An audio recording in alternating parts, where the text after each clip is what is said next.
Hello, my name is Renato Ferreira Pinto Jr., and this is the video for the paper entitled Testing Support Size More Efficiently Than Learning Histograms. This appears at STOC 2025 and is joint work with Nathan Harms from EPFL. So let me start this talk with a little story motivating the kind of question they were investigating in this work. So imagine that you're performing a scientific study of the species of fish in a lake, and as a first step, your goal is to collect one specimen from each species of fish.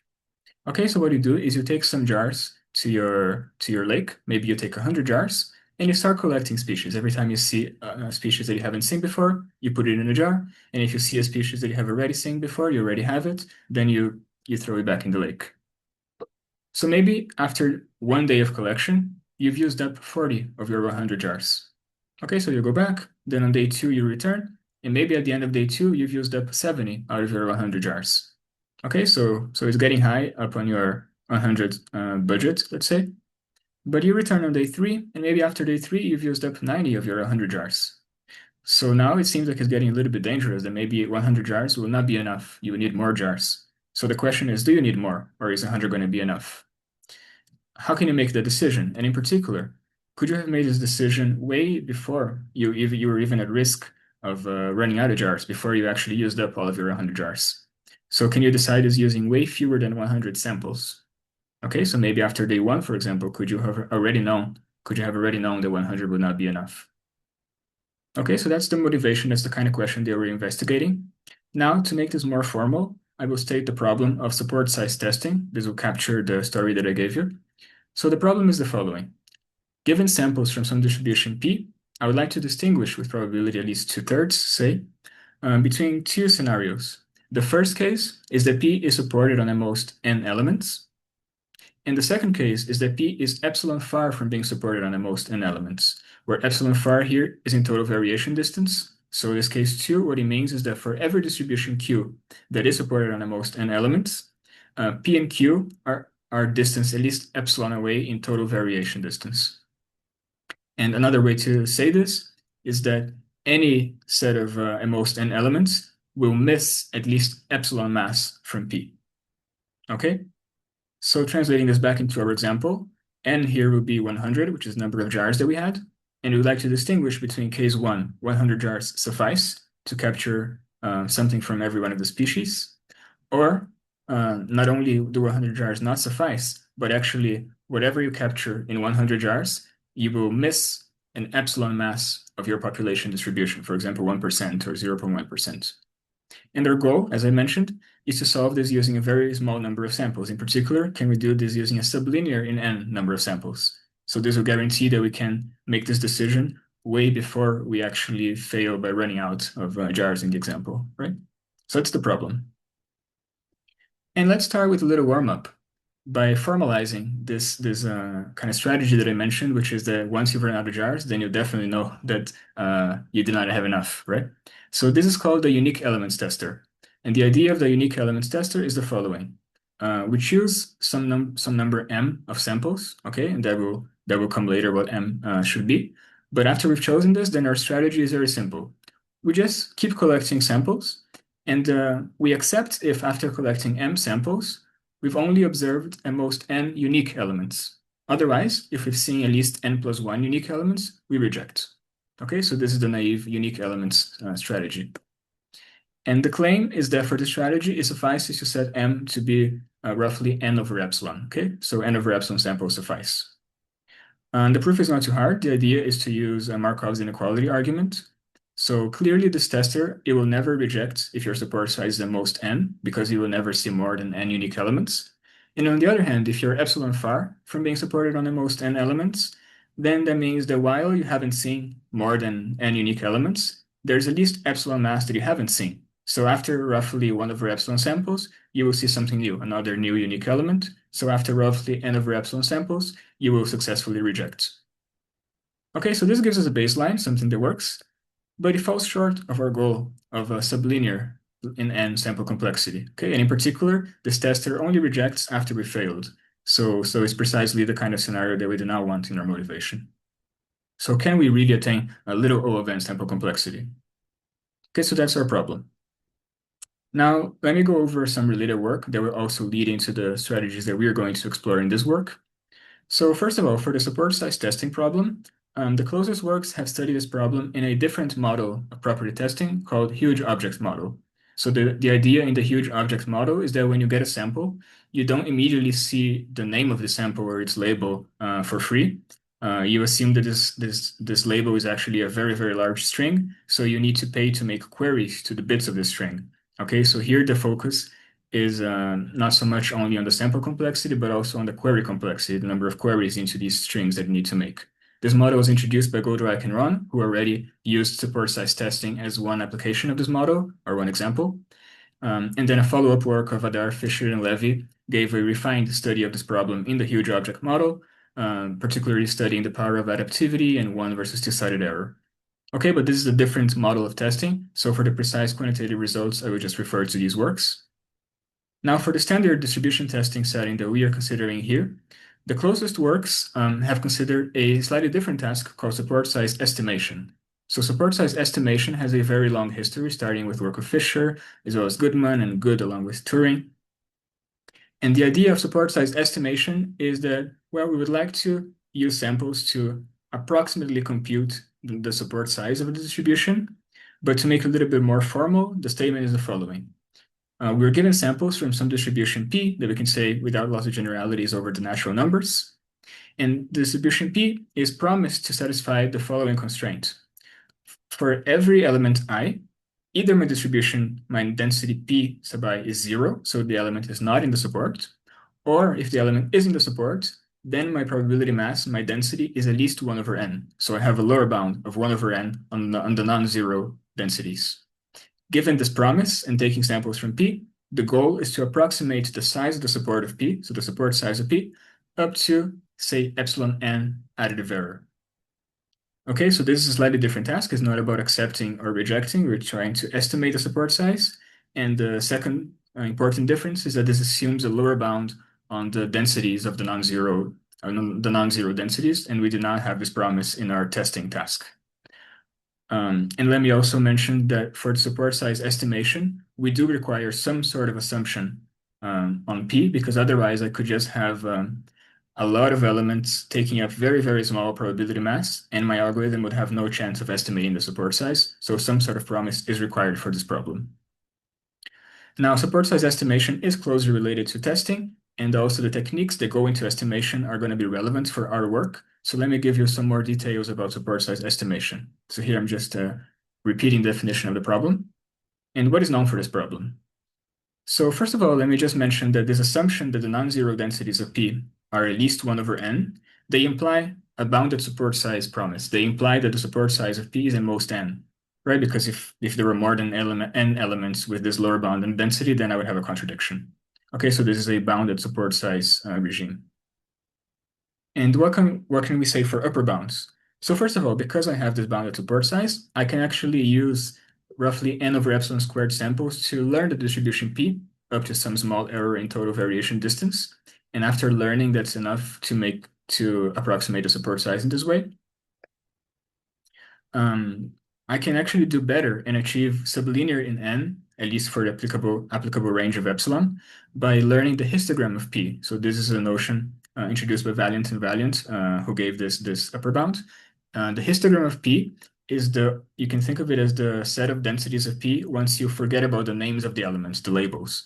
Okay, so formally, it is the ordered set of non-zero densities of P, but without their labels. Learning the histogram turns out to be cheaper than learning the entire distribution. So using this n over epsilon squared log n number of samples, you can learn the histogram and then make a decision about estimating the support size. So that's a better upper bound.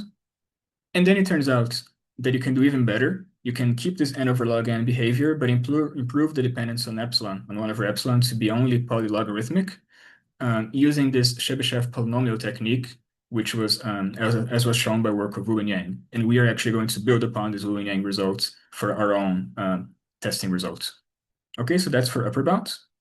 As far as lower bounds, there's a lower bound that is almost linear in n by Raskolnikova, Ron, Shpilka, and Smith. And then later on, in the work of Wu and Yang that I just mentioned, they actually showed that this n over log n times log squared of 1 over epsilon is tight, so upper and lower bounds, and therefore the sample complexity of the support size estimation task is quite well understood. Now that's for support size estimation. Let's go back to our task of support size testing and state our main results. So recall that for support size testing, we would like to distinguish between two cases. First case, support size of P is in most n. In second case, P is epsilon far for being supported on the most n elements, and we do not make any promises on the support size of P or its densities, anything like that. Okay, so what can we do? First of all, as I mentioned, we had this baseline from the warm-up, the unique elements tester, which used n over epsilon samples. Now, if I did have the promise that the support size of P was in most big O of n, some constant times n, then I could use the histogram learning result from support size estimation of valiant and valiant to get this n over epsilon squared log n upper bound. Okay, so that is n over log n with some dependence on epsilon, but it requires this promise, which we don't want. It turns out that using later work of Valiant and Valiant on learning the so-called truncated histogram, we can do better by dropping this promise at the cost of taking up an additional dependence on epsilon. So it seems like the best that you can do, the best that you can infer using these techniques is something like n over epsilon cubed log n. Okay, so at least this shows that we can accomplish sublinear in n number of samples for some regime of epsilon. But how optimal is this? What do we know about lower bounds? And it turns out that the best known lower bounds, which come from works of Valiant and Valiant, as well as Wu and Yang, is just n over epsilon log n. Okay, so we know that n over log n is roughly the right behavior here for lower and upper bounds, but the dependence on epsilon is very unclear, even if no matter if you have a promise or don't have a promise on the support size. And we would like to fully understand this problem. So for our range of epsilon, can we actually get a sublinear in n number of samples, okay? That is where our main result comes in. So our main result is the following theorem. We prove that the sample complexity of support size testing is in most the following quantity. So it's roughly n over epsilon log n, which is very close to the lower bound, up to a log of 1 over epsilon factor. So we have this log of 1 over epsilon overhead, though we are not sure if it's necessary or not. But it shows that this lower bound is much closer to the truth for the testing task. So this is our main result. Now for the rest of the talk, I would like to give you some proof ideas for this main result. And I would just mention that there is a corollary of this theorem for a kind of estimation task. I told you before when I introduced support size estimation that that task inherently requires some sort of promise. What we show in the paper is that there is a natural estimation that does not require a promise, but it is not a full estimation task. It's a slightly different task involving the effective support size that follows as a corollary of this theorem, but I will refer to the paper for more details, and for this talk, I will focus on the testing result stated in the theorem. Okay, so I would like to show some proof ideas for how this result is attained. The high-level picture is that we're going to adapt the result of Wu and Yang that I mentioned before for support size estimation, and in particular, the Chebyshev polynomial technique that they use for their algorithm design and analysis. Where we're going to require new ideas or the obstacle that we face in our application is that for testing as opposed to estimation, it turns out that we require guarantees about this Chebyshev polynomial approximation outside of the range where these polynomials are designed to be good approximations. So Chebyshev polynomials have been widely studied and a lot is known about their properties, but we need some properties about precisely the range where they have not been designed to be good approximations, so we need some new ideas there. And the solution for overcoming those obstacles is to combine certain growth estimates that are standard for Chebyshev polynomials, along with a certain concavity argument for these polynomials, to show that even though full-on estimation is not possible without promises, as I said, we can still obtain some quantitative guarantees that are good enough for testing. Okay, so that's how we get our testing result from these polynomials. So those are going to be the proof ideas that I would roughly cover in the rest of the talk. But first, I just need to give you a little bit of technical setup for some ideas that are used in the proof and in the analysis. So these are Poissonization and fingerprints. So first, let me just give you the setup. The idea of Poissonization is a standard idea in distribution testing. And the point is that it's a technique that allows you to obtain more independence and a better probabilistic kind of framework for analyzing algorithms. So the idea is the following. Let us say that M is the sample complexity of a certain tester that we're designing. The idea is that instead of drawing exactly M samples, we're going to draw a Poisson of M number of samples, so a random number of samples.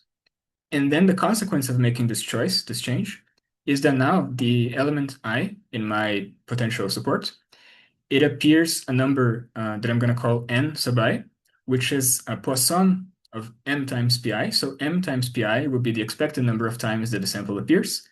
And it turns out that the random variable for how many times it actually appears is a Poisson of MPI. And furthermore, these random variables are independent for different values of I. Okay, so this independence is very useful for analyzing the algorithms. So that's Poissonization. The first ingredient that we need is the fingerprint, the idea of a fingerprint. So the fingerprint is the following idea. I introduced these random variables n sub I, which for each I, n sub I counts how many times I appeared in my sample. This is called the histogram. Now, a fingerprint is a histogram of the histogram. So formally, it's an array F, which for each j at least one, the value F sub j counts the following quantity. It counts how many elements I are such that they appeared exactly j times in my sample. So for example, F sub 1 is the number of elements I that appeared exactly once in my sample. F sub 2 is the number of elements I that appeared exactly twice in my sample, and so on. That's the fingerprint. The fingerprint forgets a lot of information about the labels in my sample, but it turns out that the fingerprint is sufficient for making decisions about properties such as support size. Okay, so we analyze our testers in terms of the fingerprint of the sample that we got. Now, with this concept in mind, and in particular the concept of a fingerprint, we can actually recast the unique elements tester from our warm-up in terms of this fingerprint F. So the test statistic from the unique elements tester, recall that it just counted how many unique elements we saw.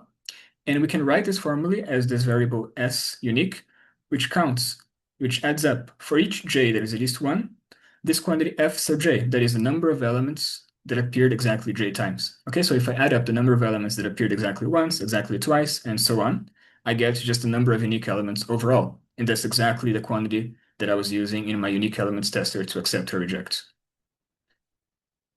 All right, so starting from this, how could we think about designing more sophisticated algorithms that might achieve a better sample complexity? And the idea is we can observe that this quantity here, this statistic, it is treating every f sub j the same in some sense, no matter what value of j is. So no matter if an element appeared only once or if it appeared many times in my sample, it's only contributing exactly one to my statistic. And that seems to be where we're losing a little bit of information, because if I had many elements that appeared exactly once each, then maybe that indicates that my support is much, much larger, and that's why I'm only seeing unique elements with no repetition, so they should contribute maybe more to my estimator or statistic. So how can we make use of that kind of information? And the idea is that we can try to make use of that kind of information by generalizing slightly the estimator that I wrote here in the following way. Now, for each value of j, I'm going to weigh my quantity f sub j by some coefficient that I'm calling 1 plus aj. Okay, so aj may be 0, in which case I return to the setting that I had before, but it may be non-zero, meaning that I'm controlling how much different elements of my fingerprint contribute to my estimator. Such a quantity is called a linear estimator, as formalized by Valiant and Valiant, and linear estimators are actually very common in statistical estimation tasks.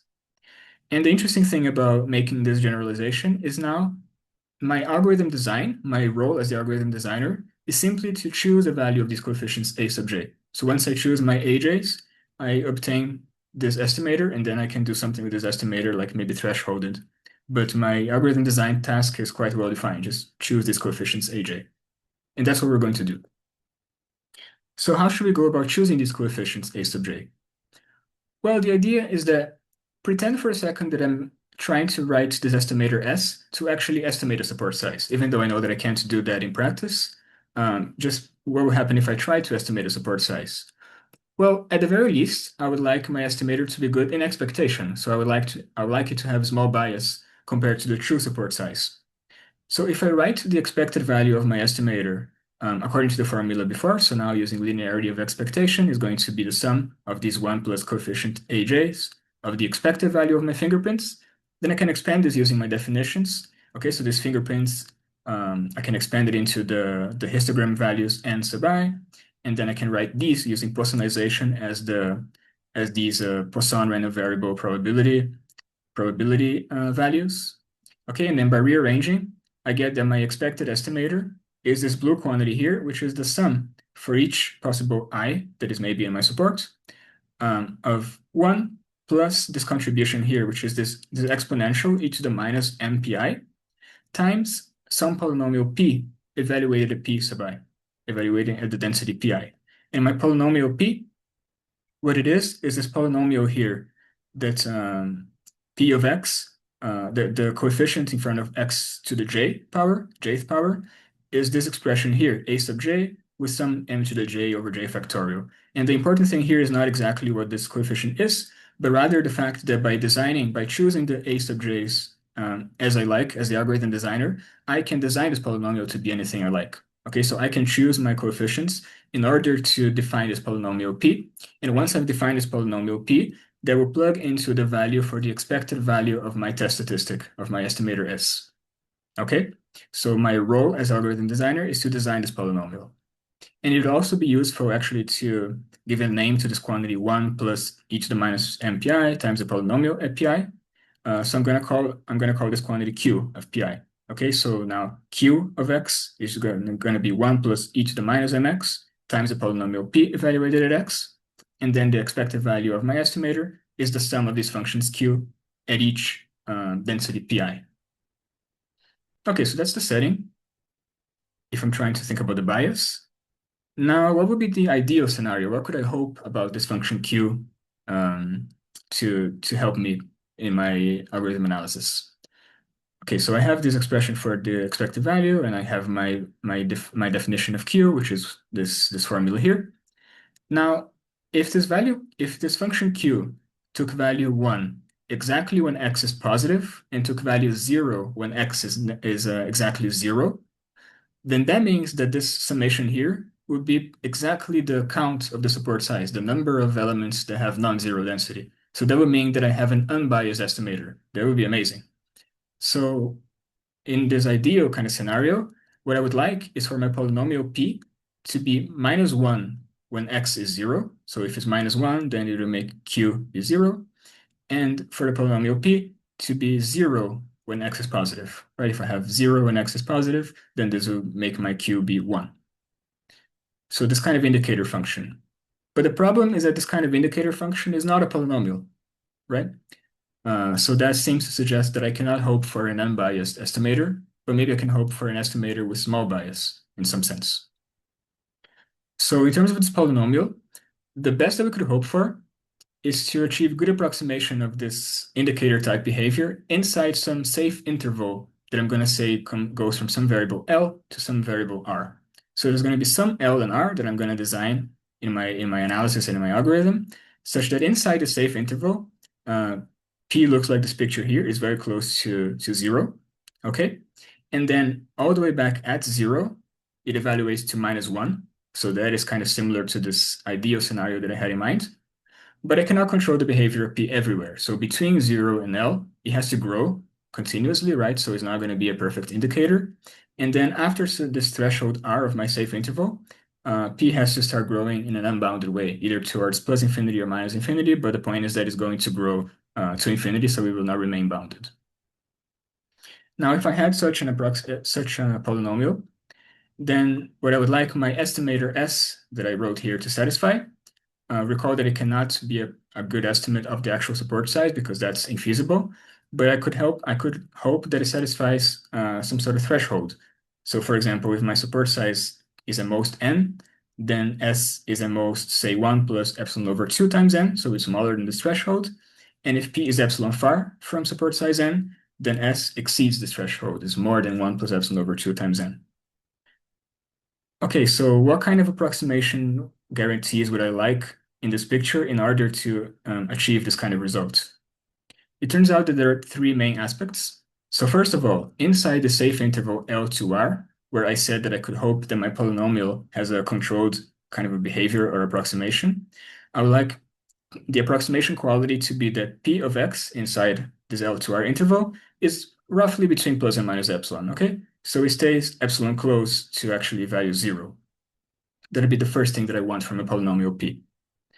The second thing that I want is that in this right tail, I need to do something about this unbounded behavior of P, right? And the thing that I'm going to use to control this is the fact that in my function Q here, I have this exponential decaying term, e to the minus mx. Okay, so the hope is to use the exponential decay of e to the minus mx as x grows to infinity here to kill the polynomial growth of P and then argue that Q still remains very close to 1. Okay, so that's going to be the right tail. And then finally, I need to say something about the left interval, right? Because if I have densities that are very close to 0, then it seems like Q will have very little contribution from those elements. So there's a danger that we are underestimating in our estimator. And indeed, we will underestimate the support size.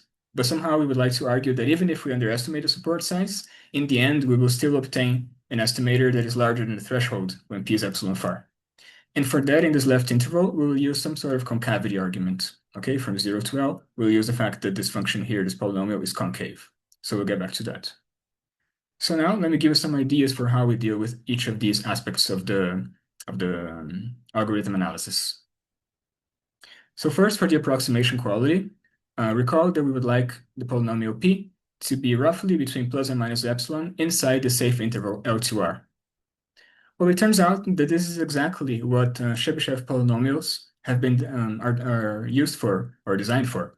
So Chebyshev polynomials are widely used in math and science as good approximators. And the idea is that for each degree d, the degree d Chebyshev polynomial t sub d is in some informal sense the best approximator.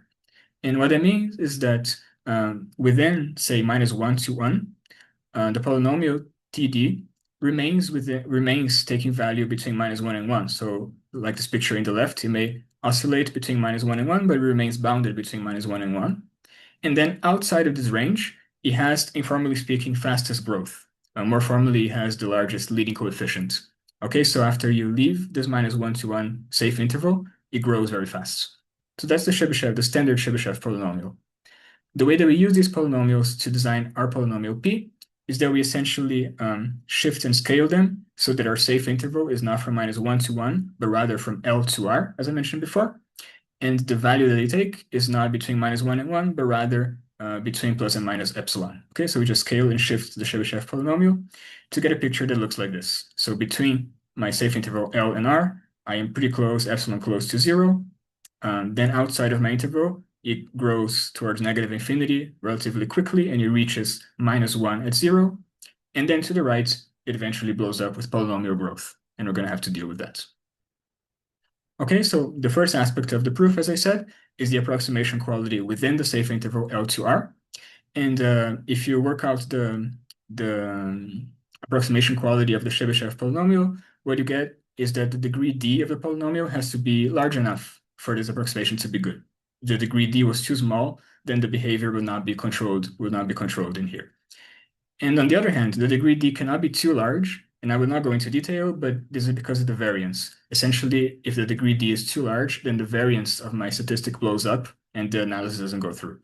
It turns out that I can balance these two constraints to find a sweet spot where the degree d is roughly log n. Okay, so if the degree d is roughly log n, then I get a good enough approximation while still being able to bound the variance of my estimator. So that's the first aspect. The second aspect is what happens at the right tail. Right, so I mentioned that the right tail, the polynomial p is going to eventually explode, and I would like to control it with this exponential decay so that my function q is still close to 1, no matter how large x is, this density x. So how we're going to kill the polynomial growth of p with the exponential decay of e to the minus mx. So if I didn't have this e to the minus mx in the definition of q, then I would get something like this picture on the left, where I have pretty good behavior between L and R, but then eventually it just blows up.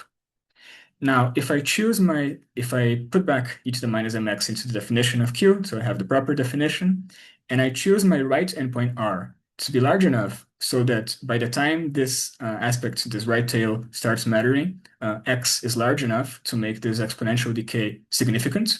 Then this exponential decay is going to be able to kill the polynomial growth and make Q remain in control even in the right tail, right? So we'll get Q that looks more like this picture, where it's close to zero between, or sorry, it's close to one between L and R, and then it remains close to one afterwards because it's controlled by this exponential decay. So if you work out the math using growth estimates for these Chebyshev polynomials, then what you get is that you need R to be large enough to control this growth. Roughly what suffices is for R to be epsilon over n with some logarithmic factors here to control its precise definition. Okay, so the right tail gives us a constraint on the variable R. Now finally, the final aspect that I wanted to cover is the left interval of this approximation. So here I'm plotting the function Q inside this left interval from 0 to L, right? So here in blue is the function Q. And the danger, as I said, is that maybe my distribution P has many, many elements that have individually, each one of them has very, very small probability mass, so that they are all close to contributing 0 to my estimator. So it seems like there's a risk that I will not be able to reject due to those elements. So the first idea here is to use a simple concavity argument by placing this linear lower bound on the function Q that is plotted in red here. Okay, so I just take this function, this red line between these points as my lower bound on the function Q. And then I argue that no matter how the elements with small densities are distributed inside this interval, thanks to the concavity, they will still contribute enough to make my test statistic large enough that my tester will reject. This works, and it gives almost the upper bound that I claimed in the theorem up to a log of 1 over epsilon factor. So this strategy loses 1 over epsilon, log of 1 over epsilon factor. Now, the more refined analysis to avoid losing that extra log of 1 over epsilon factor, what we do instead is we further use this concavity property to show that informally the worst case for the estimator is when all of the elements in this left interval are actually concentrated on a single density value, for example, on this red dot here. It may be anywhere in this curve, but it will be a single value. And then we can solve for what is the worst case behavior for any such position of this single red point, using a certain differential inequality that we can solve for using properties of Chebyshev polynomials. So we get some differential inequality, then we solve for what is the worst case that can happen.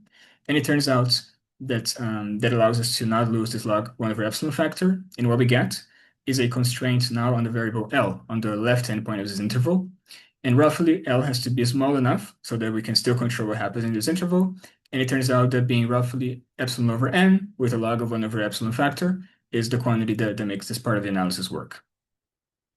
Okay, so to summarize the aspects of the proof, we showed using this polynomial, Chebyshev polynomial approximation and expressing our test statistic in terms of these polynomials that in order to have this function Q have sufficient approximation qualities for our testing task, we require it to have a good approximation in the safe interval from L to R, to have a good approximation in the right tail where exponential decay kills the polynomial growth, and a good behavior in this left segment where there's some sort of concavity argument to show that we have good enough contribution.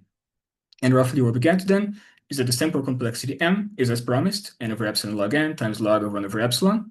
The degree D of this polynomial is roughly log n. The left endpoint of the safe interval and the right endpoint of the safe interval are both roughly epsilon over n, and they actually differ in these logarithmic terms that control how far apart they are. And that suffices to give the result in the theorem, the tester with the sample complexity. So those are the proof ideas. And to conclude, let me recall that the results that we have is that the sample complexity of testing support size is at most n over epsilon log n times this log of 1 over epsilon. And then the immediate first open question is this log of 1 over epsilon required? Because our best lower bound is only n over epsilon log n. So where is the truth between these two? This is an open question. It seems plausible that this log factor could be required, but we are not sure. So it'll be interesting to figure this out. And then the second open question is about tolerant testing. So the idea for tolerant testing is, what if we would like to accept not only when P has support size at most n precisely, but rather if P is mostly supported within n elements, but maybe there's a very small epsilon prime amount of mass that is distributed among larger supports. So could we still perform that more difficult task? Again, if you have a promise that the support size is at most some constant times n, then again you can use the histogram learning algorithms for Valiant and Valiant to solve this task with this bounded support size promise, and the sample complexity there would be n over epsilon squared log n. And I think the main question here is, can you drop this promise? Can you retain the sample complexity, but without requiring any promises on the support size of P, which would match the setting that we have studied in this talk? So I would leave you with these open questions, and thank you very much.